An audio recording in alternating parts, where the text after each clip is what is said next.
All right, Shalom, Shalom. First and foremost, call I am La, I ain't know where you're Howard by Shimmy or Shai by Shim Kakadash. I'm going to give double honor to the apostles of Great Millstone who rule and teach well. And I want to say double honors. I want to give double honors to the to the elders and apostles of Great Millstone who rule and teach well. And I want to say Shalom to the hopeful elect. All right, just a little quick lesson on, the earth is given into the hands of the wicked. And you can see uh, who the wicked is and by the way that they're ruling the earth, okay? All right, so I'm going to start off with this. This is Job chapter 9, verse 24. It says, the earth is given into the hand of the wicked. He covers the faces of the judges thereof. If not, where and who is it? All right?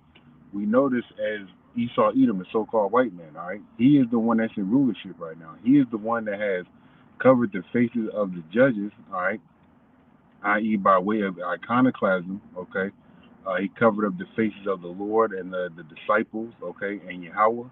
Okay, when I say the Lord, I mean Yahweh Shai, because he's our direct Lord, okay, because we cannot go to the Heavenly Father without going through Yahweh Shai, all right? So, Esau Edom has, through iconoclasm and I think it was like around the 14th century and the Renaissance period, has covered up the faces of the judges of the world, which is you so-called Negroes, Latinos, and Native American Indians, all right, by painting all their faces white, okay, all right, or scratching out their faces, or some type of defamation or destruction of the paintings and historical things that show you that you so-called Negroes, Latinos, and Native American Indians were in rulership, all right. But the Lord is in control of all things. We have to remember that, right? So this is, I think it's Daniel 4. This is Daniel chapter 4, verse 17. This matter is by the decree of the watchers and the demand by the word of the holy ones to the intent, all right? So this word is given out so the individuals may know and understand that the living may know that the Most High ruleth in the kingdom of men. So when there's a kingdom that's set up, whether it be the Syrian Babylonian Empire or this empire that we live in now, the NATO and the EU, right, the beast, all right, the Lord rules within those kingdoms, okay? The Lord sets up those rulers and brings them down, all right? Like it's going to say here. It says, and giveth it unto whomsoever he will, and setteth up over it the basis of men, okay? All right, the basis of men, all right? When you look at this word, let me see right here, basis, okay? It says lowest, okay? The lowest man, all right? The lowest of the nations, okay? All right, that's in rulership right now, who has the world in their control is Esau Edom, okay? So-called white man, all right? If you look up, pictures of cavemen or Neanderthals, you'll see Esau Edom, all right? When you look up the thing within Mount Seir, all right, you'll see that a so-called white man has ruled and lived there, because you can look at the architecture and then look at the architecture of America and Rome and Greek and the Greek empires and compare it to where Esau Edom has laid his head, okay? All right. So let me get Genesis. This is Genesis chapter 27. And I'm going to start at verse 38. No, hold on, let me see. 32. It says, and Isaac his father said unto him, who art thou? And he said, I am thy son Esau, thy firstborn son. So at this point in time in history, all right, where I'm reading from in verse 32, Jacob already received the blessing from Isaac, which is the blessing which is to rule in the future kingdom, okay? All right, the future kingdom, I mean future from this point, all right, the kingdom of Yahweh Shai, all right, which has been set up as we, Lord will, we'll get it in Romans the 9th chapter, right? But it's been set up this way. All right, so verse 33, and Isaac trembled very exceedingly and said, where is he that hath taken venison and brought it to me? I have eaten all before thou camest, and have blessed him, yea, he shall be blessed. All right, and yes, Jacob shall be blessed because he's going to be in the kingdom, living forever, having the law, statutes, commandments in our inward parts. All right, and ruling the world. All right, and all known parts and unknown parts of the universes. Okay, all right, because the Lord told us.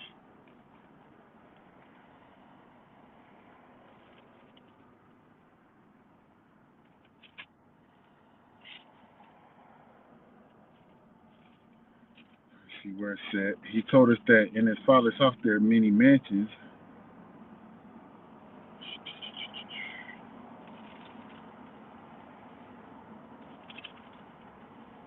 I can't find it off the top of my head. Let me look it up.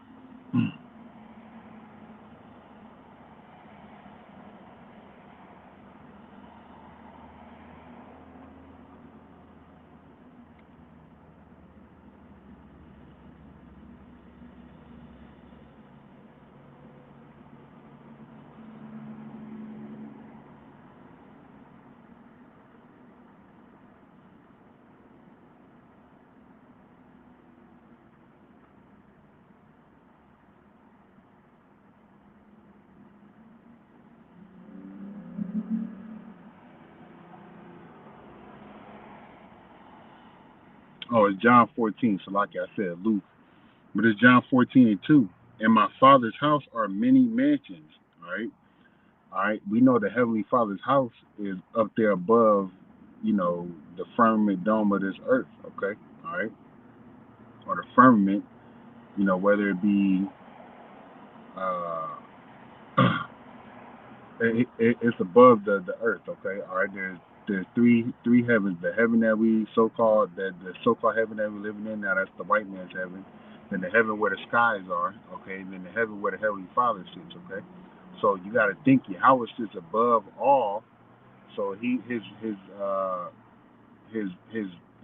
since he sits above all, where he sits at, there's going to be more than what we can see. So there's going to be many universes and galaxies, or whatever it is that's beyond the universe or galaxy that we don't understand, that we can and will inhabit it. Right? That's why Isaac said that he shall be blessed. Okay, all right.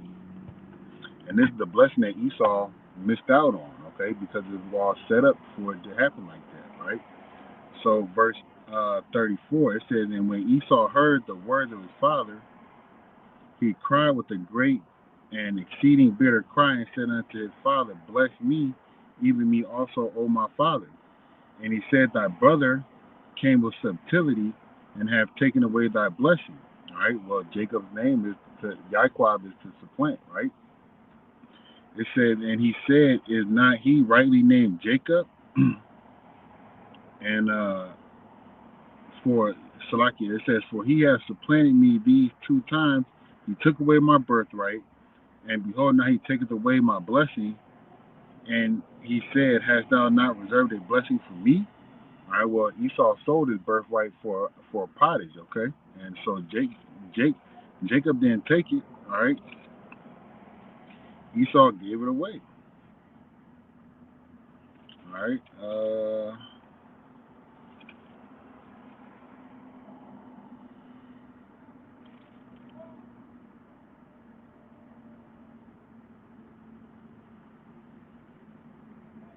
All right, this is Genesis chapter 26, verse 29. All right, and Jacob sod pottage, and Esau came from the field and was faint. And Esau said to Jacob, feed me, I pray thee, with some red pottage, for I am faint. Therefore his name is called Edom. All right, and in my footnotes it says literally red. All right, and it said, verse 31, and Jacob said, sell me this day thy birthright. And Esau said, behold, I am at the point to die, and what shall this birthright do for me? And Jacob said, swear unto me this day. And he sware unto him, and he sold his birthright unto Jacob. Then Jacob gave Esau bread and pottage of lentils, and he did eat and drink, and rose up and went his way. Thus Esau despised his birthright. So when Esau said to his father that, Jacob supplanted him out of his birthright, that was a bold-faced lie, right? He gave it up. Um, and verse 36 in Genesis 27, it says, verse 37, and Isaac answered and said unto Esau, behold, I have made him thy lord, and all his brethren have I given to him for servants, and with corn and with wine have I sustained him. And what shall I do now unto thee, my son? So that's the blessing that we receive, right? Lord over Esau, okay, all right, because the firstborn is supposed to get the birthright to have, everything that the father inherited. Now that has come to us, right, through the mercies and the grace of Yahweh Shem Shai, right? And all his brethren have I given to him for servants. So all the other nations are going to be servants unto us, all right, servants for us, right? And it says, and with corn and wine have I sustained thee, and what shall I do unto thee, my son? So the substance of the earth, all right, is going to sustain us, man. We're going to have all the resources, all right? This is how we're going to be blessed, and it's going to be abundant. It's going to be never ending. And we're going to use them in righteousness because under Yahweh Shai, we're going to have the knowledge and the ability to use everything as it has been purposed by the Heavenly Father, all right? Verse 38, it says, and Esau said unto his father, hast thou but one blessing? Bless my father, bless me, even me, O my father. And Esau lifted up his voice and wept. And Isaac his father answered and said unto him, behold, thy dwelling shall be the fatness of the earth and the dew of heaven from above. And by thy sword thou shalt live and serve thy brother.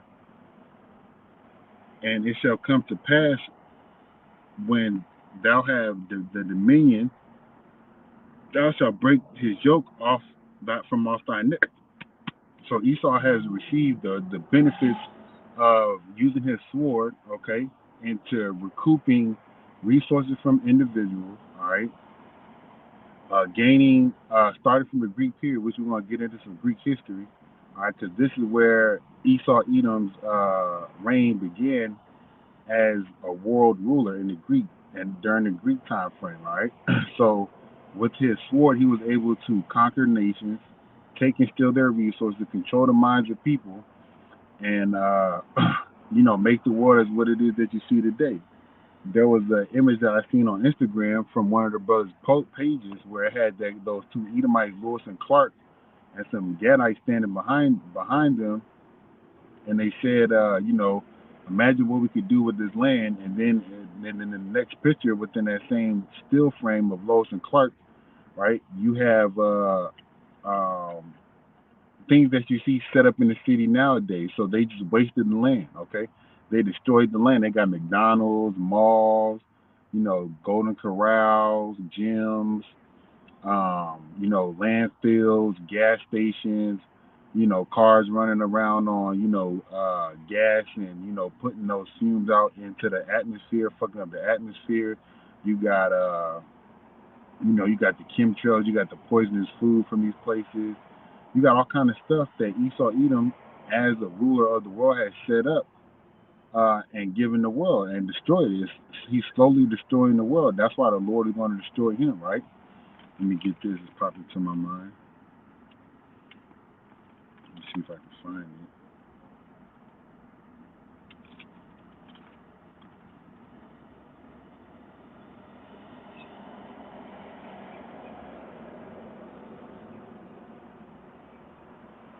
All right, I can't find it, but there's a precept where the Lord said, where it's in the scriptures where it says, the Lord's going to destroy those that destroyed the earth. All right, so they, just me thinking as a man, that goes even into me just speaking as a man. When we be out here littering, throwing stuff outside the windows of the car, blah blah blah, that's hurting the earth, man. All right, but more distinctively towards Esau because he is draining the earth of his resources by pollution and other things like that, right? So, going back into the lesson, let me go to Daniel chapter 2, and this is going to show you where in the dream of Nebuchadnezzar, where the Lord set up Esau, right? We read about it in Genesis where Isaac blessed Jacob and Esau, and now we're going to read briefly about the statue and how the statue plays a role into how kingdoms are, what kingdoms were set up, all right, through Yahweh Shema Shai. All right, so this is Daniel chapter 2, and I'm going to start at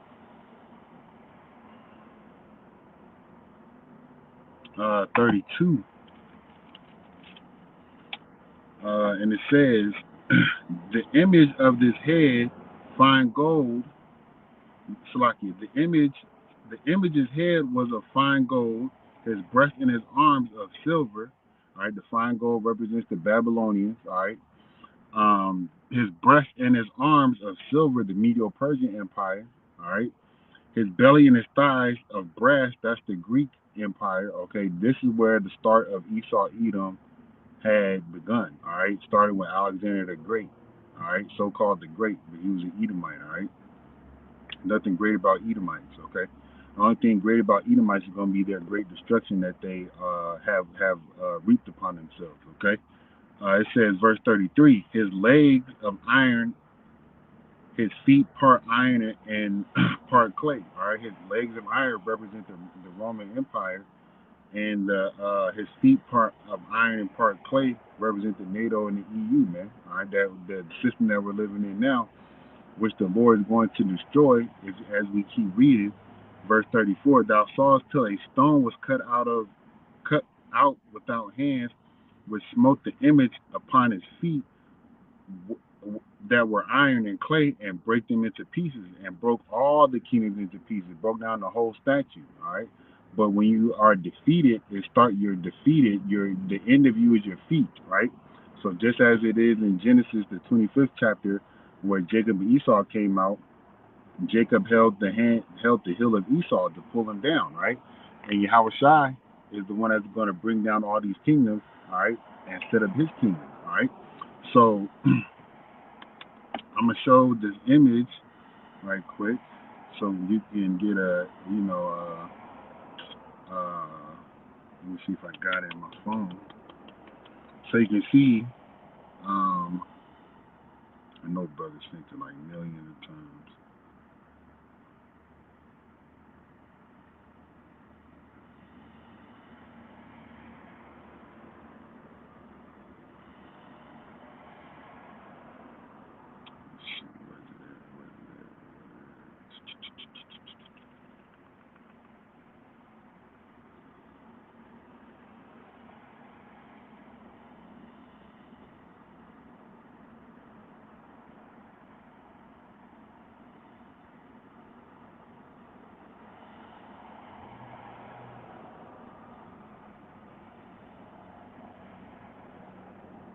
All right, here we go. All right, the statue. All right, you got the Babylonian Empire, the head of gold, the Medo-Persian Empire. All right, the bronze.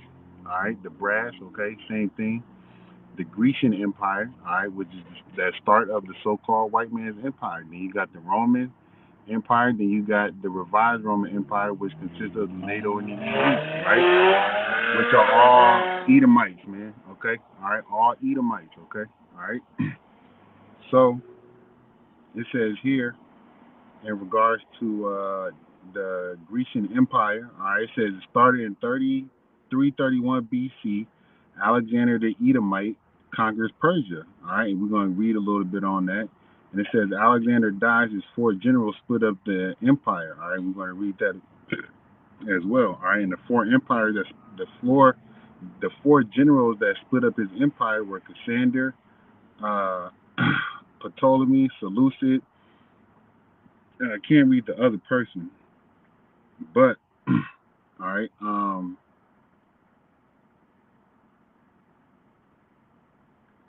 Dang. Let me. I don't even want to get the name wrong, man, because it's not legible for me to read it. But nonetheless, all right. And let me see. So this is my source, worldhistory.org. All right. So what I did was I went to ancient history right here. All right, and I typed in Greeks, right? Then I scrolled through, looked a little bit for some stuff, and then I got this article called Macedonia, all right? And then here you can see it's the Edomite's face, all right? Just as you would see on the bust or the statues of heads of individuals, they would be from like, the time period from when they started making those things, the Roman and the Greek Empire time period, you would see a face just like that, an Edomite type face, right?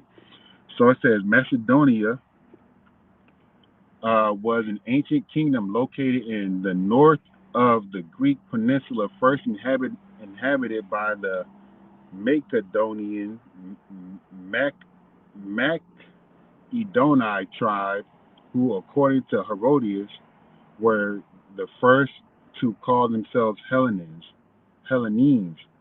later applied to all Greeks, and who gave the land their name. The kingdom was founded 7th century BCE by Carneades, who seemed semi mythical and named after the god of Macedon, also given as Macedonus Macedon, and a son of Zeus. All right, so going into the idols, right? It says for centuries the Macedoni had little to do with southern Greece, and the Greeks considered them barbarians who were useful only for raw material. All right, so for the production of raw material. All right, trees could be an example of raw material. The tree can be made into a table. The table can be used in your house. Right. It says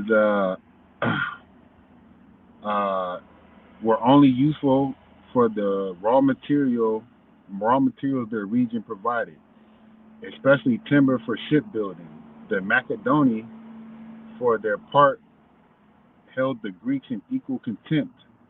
During the Persian invasion of 480 BCE, Macedonia was under Persian rule and compelled to provide troops for the invading force. The participation on the Persian side did not seem to have worsened the poor relations between the Macedonian and southern Greece in any way.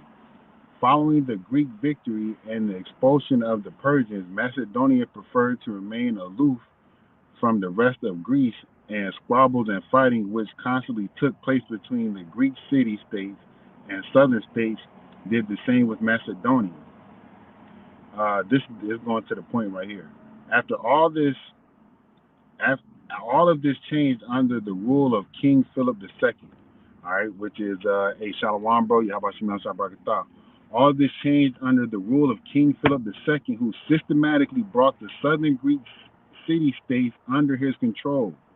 All right, and we know this guy's Edomite, right? He's Philip the Macedonian. All right, and his the time he reigned was from 359 to 336 BC.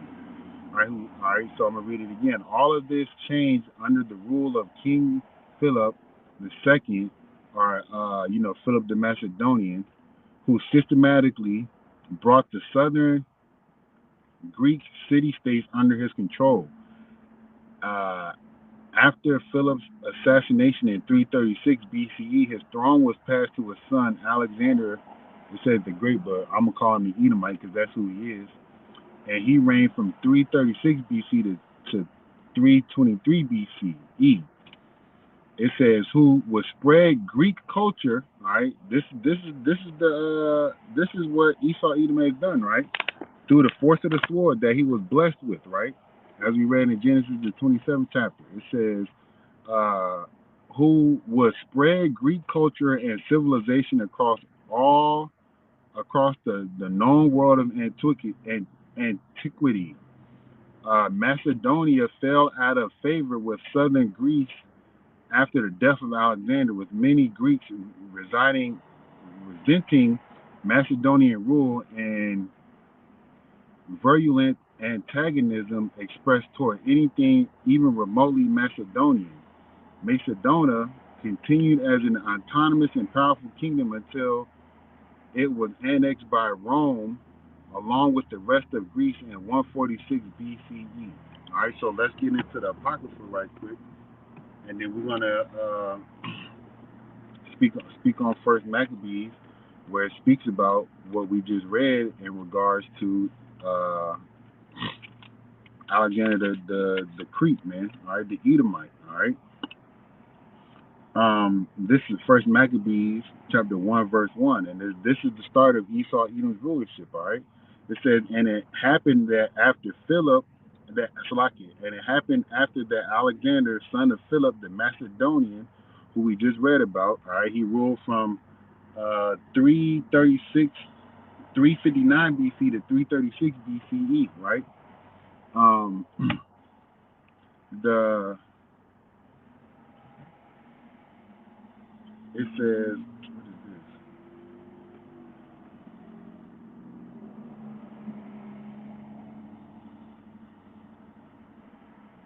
All right, it says, who came out of the land of Chittim and had smitten Darius the king of the Persians and Medes, that he reigned in his stead first over Greece. All right, so the war that happened between Alexander the Edomite and Darius the third, I believe it was Darius the third.